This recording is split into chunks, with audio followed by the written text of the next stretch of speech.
As I was saying, with MongoDB to perform CRUD operations, you can either insert, find, update, or delete either one entry or multiple entries at the same time. So to do that, these are the functions that you'll use, and you don't need to create these functions.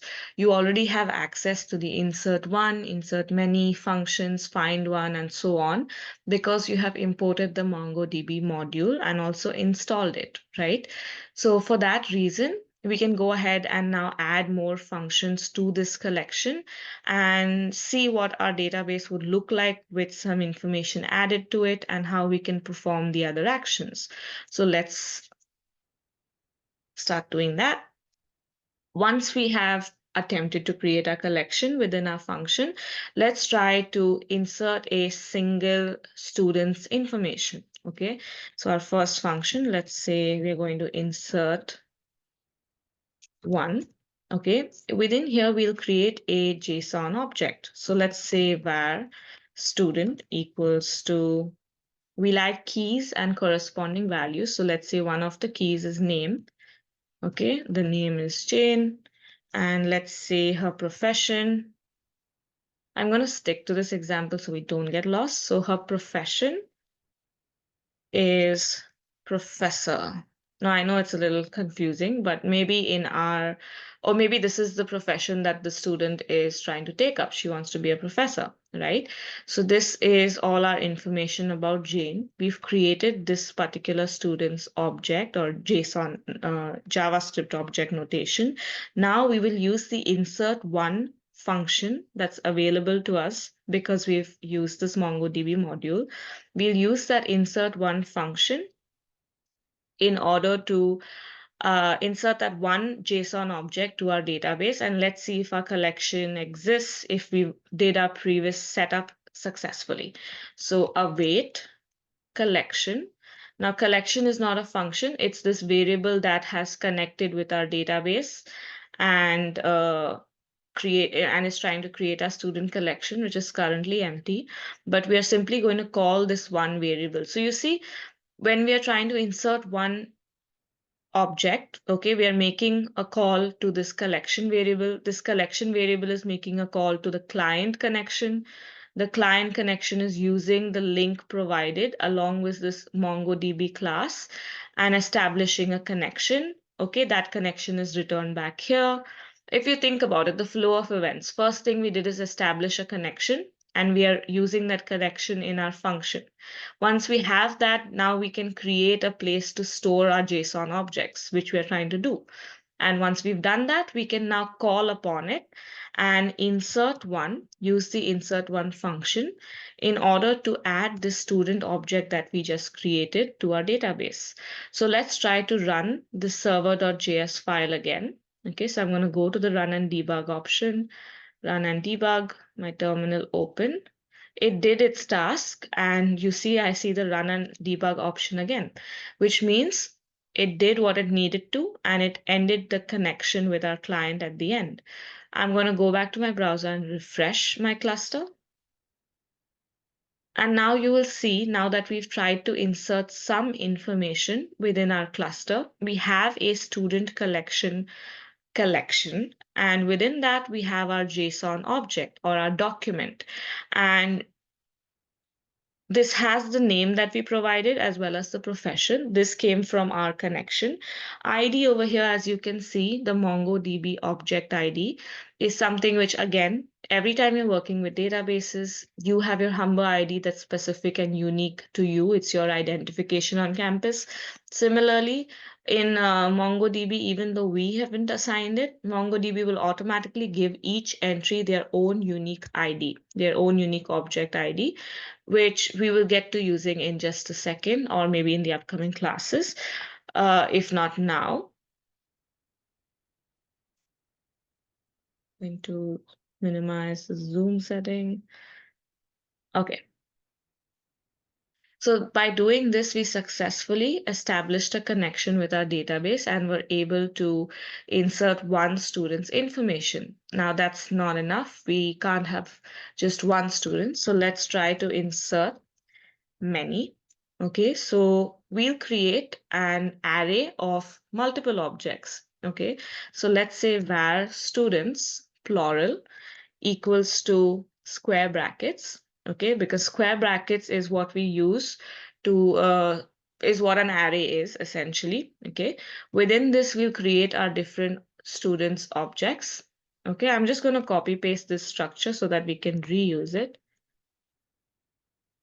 Okay, so our first student, let's say our first student is Andrew, sorry, Andrew, and they are a professor as well. Okay, comma, and then I'm going to paste the same object one more time.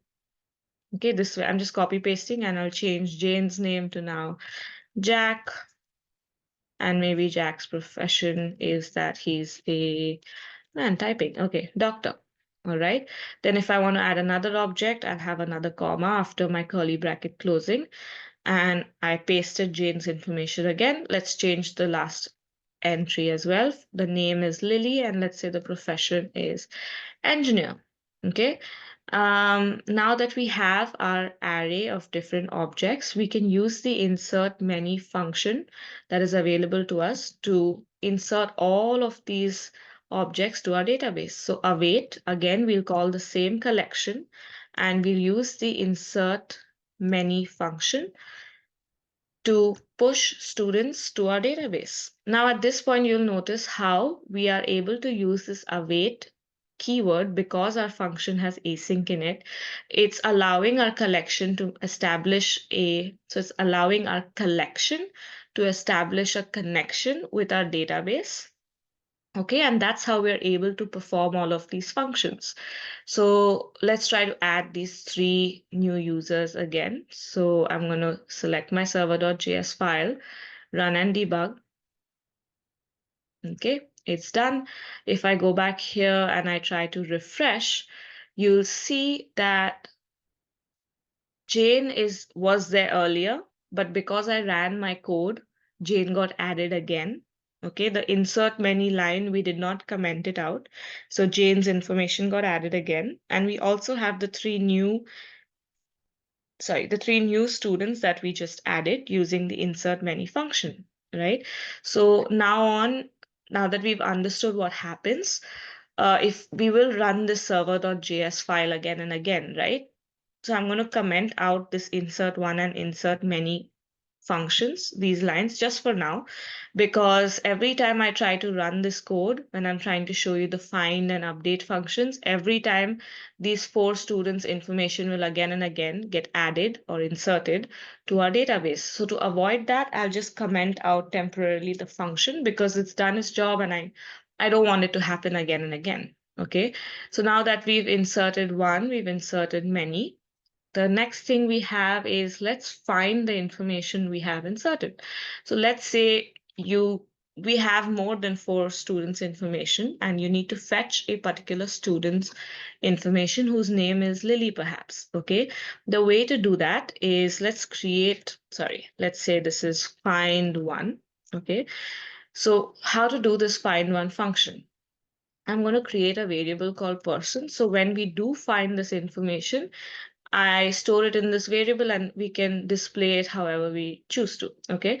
So for now, for the information to get fetched, because what we get back from our database, as you know, what we will get back from our database is not just Lily's name, but the entire object, which is why in order to access just a particular field like her name keys value, if I just want to print out her name or I just want to print out her profession, then it would just make it easier when you're finding some information to assign that fetch or assign that query to a variable, right? So let person equals to whatever the database returns. So await collection, find one rounded brackets, curly brackets.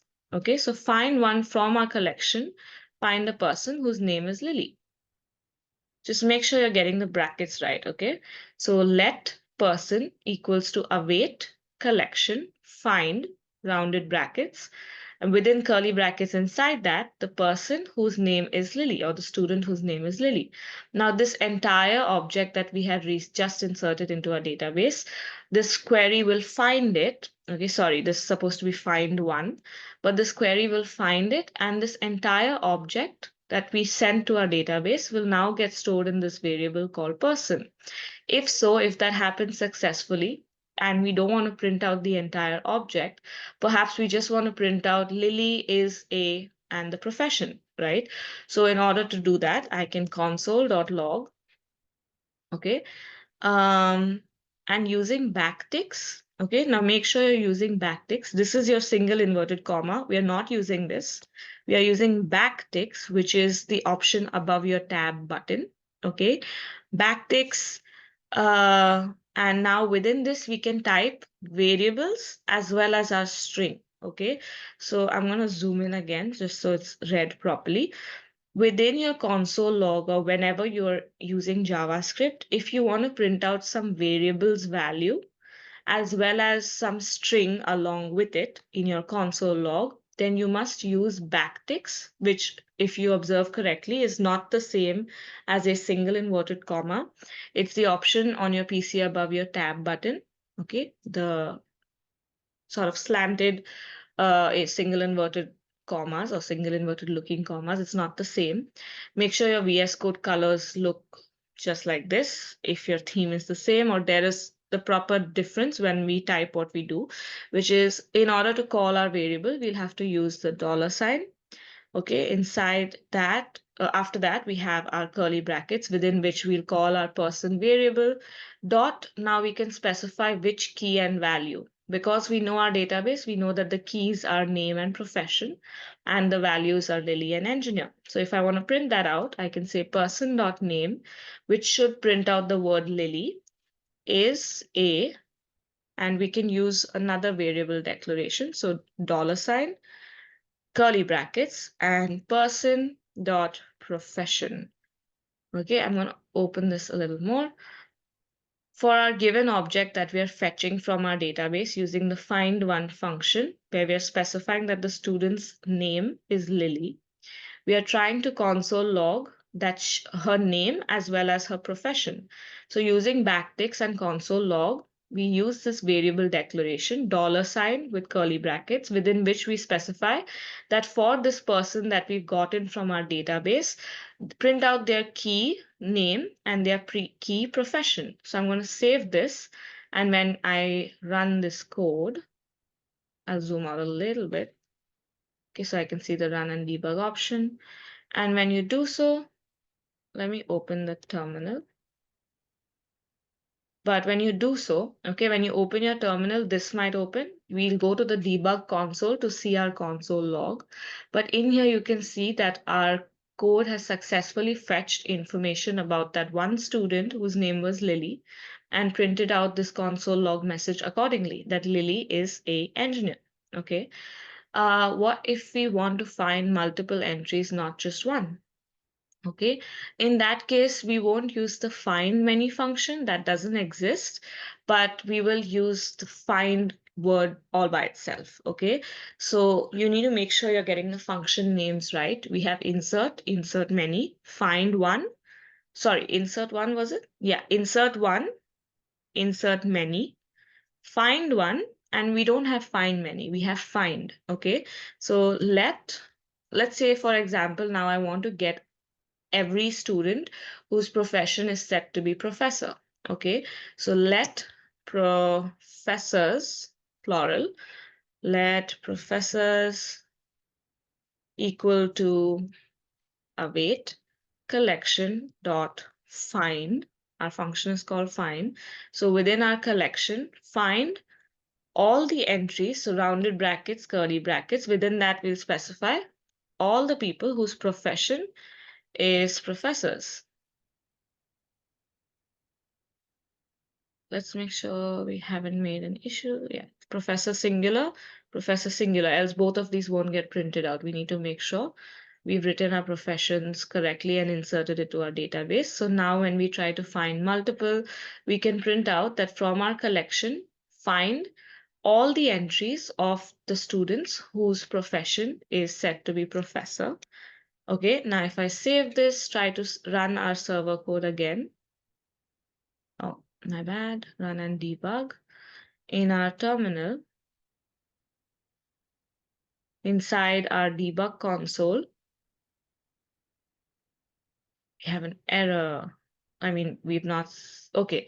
The reason being is because we got our professor's variable, but I forgot to print it out. But what you can do is let's just console.log. Let's see what professors gives back to us. So save, run and debug. You can see that we got this MongoDB object of multiple items. If you want to pass through them correctly or see every person whose name is, whose profession is a professor, then you can use for loops, just like we've done in this example here. I'll type it out over here, that we fetched every professor, right? So we fetched every professor from our database, every student whose profession was a professor. Now we will await for that variable to get processed. Okay, and for each, so for each professor singular from this, okay, one second, let me type it out. It's a little hard to type and explain just sometimes, okay? Okay, so what we're doing here is, okay, we've gotten all of our students whose profession is set to be professor, and we are using this for each loop to go through each individual professor from this, object of multiple professors information, right, that we gotten from our database. So await professors, this is what we got from our database for each professor singular within this information that we got from our database. Let's console.log that person's name. So again, if you want to print out an entire string, you'll use backticks, and that should say, and now within this, we can use text as well as call variables. So maybe perhaps we're going to say dollar sign, round, curly brackets, and within this, let's say professor dot name. Outside of curly brackets, within the backticks, I'm going to say console log professor name. So professor name is, or rather, this will print out, for example, Lily or Jane is a, and then profession as well. So let's say dollar sign, curly brackets, professor dot profession. Okay. Let's run this and you'll see the output. Zoom out a bit so I can see the run and debug option. But you see that Jane, we had two entries for Jane, right? So Jane is a professor got printed twice, and Andrew is a professor got printed as well. So what we got in return from our database is this huge collection.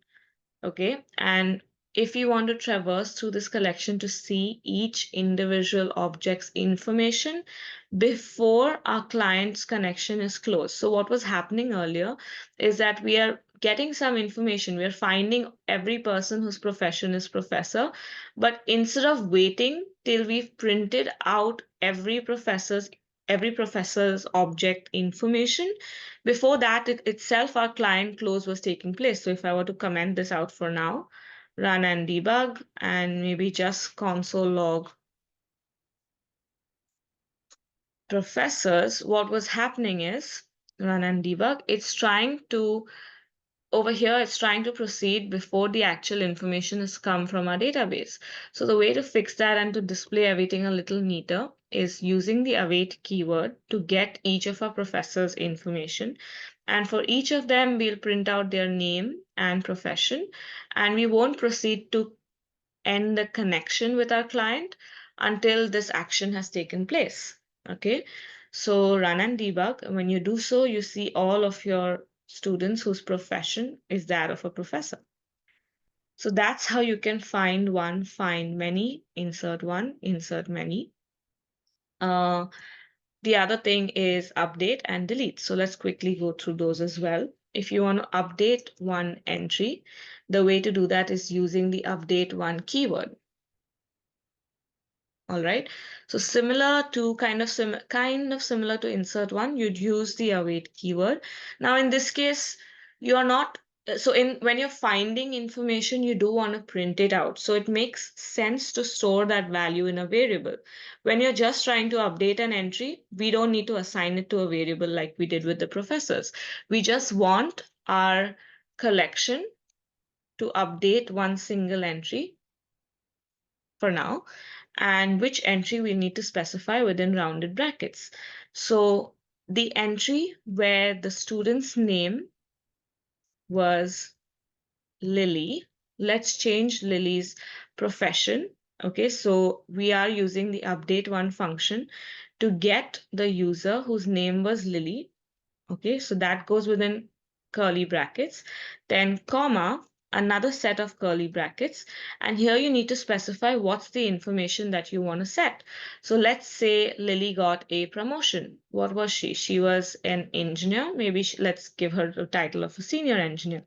So for in our collection, the user whose name is Lily, we want to update that one person's information. Okay, so within the second curly brackets, you will say $ set. Okay, with after a colon, you'll specify what one value for this one person do you want to set. Or actually, multiple values should be fine. But for this one person, I want to set the profession to now be senior engineer, from engineer to senior engineer. Okay, and once that's done, we can disconnect our connection with our client. I'll zoom out a little bit. So we will await till our collection has updated one user whose name is Lily. We've now set their profession to be senior engineer. Let's run this code. Go back to our database. I'll open this. And if Lily is currently engineer, but if I try to refresh and scroll right down, you'll see that Lily is now a senior engineer. So that's how we successfully updated one user's profession. You can also update their name. Only thing is, you remember this ID that we were seeing that got assigned by MongoDB. This is one value that we came from MongoDB. It's default. You can delete the entire object, but you can't update this object ID. We don't have the authority to do that. The next thing is we've updated one. What if we want to update many, right?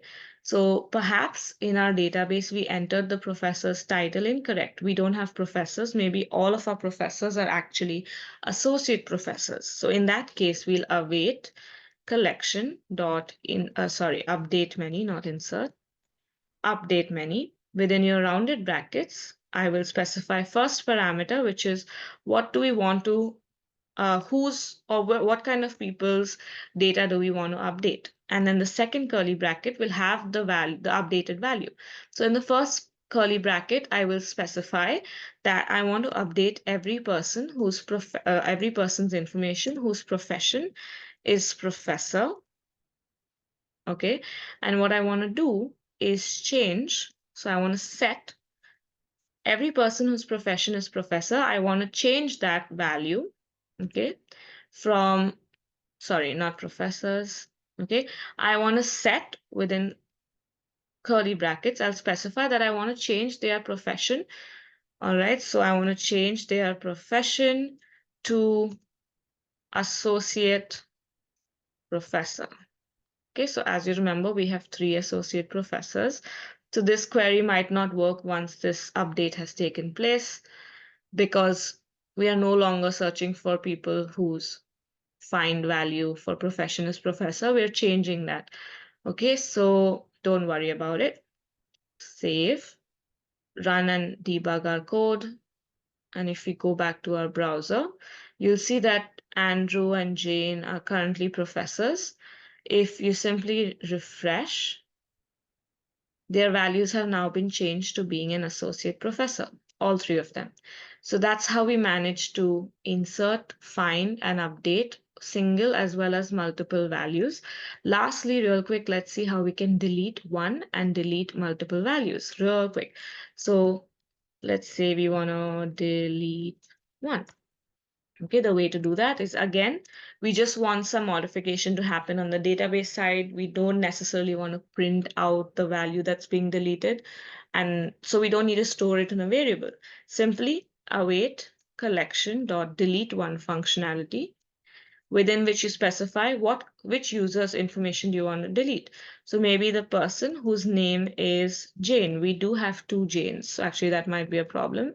But let's say we want to delete Andrew's information.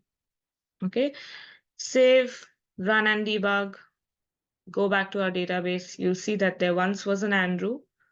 And if I refresh the browser or the database, Andrew is removed. So we have Jane, Jack, and Lily. Okay, we use the delete one functionality to delete that one user whose name was Andrew. Now I'm just going to copy paste this line, and we'll see how we can delete many. Okay, so await collection, delete many, where, well, who's left? Let's see. Let's try. We've not done anything to Jack. So let's delete the person or delete many. We don't have many, that's fine. But just for a change of person, let's delete many where the profession is, it was doctor. Okay, so it's going to delete any and all entries when we run this code of people whose profession key has a value of doctor. I'm going to run and debug. You'll see that we had Jack, who's a doctor, but if we refresh it, Jack is not there. We only have two Janes and a Lily. So that's all that we had for MongoDB. We saw all of these functionalities, and in a separate recording, we'll go over the coding challenge that is associated with this topic. If you're following along, or even if you're not, you have this recording to go over again. I'll explain the coding challenge in a separate recording.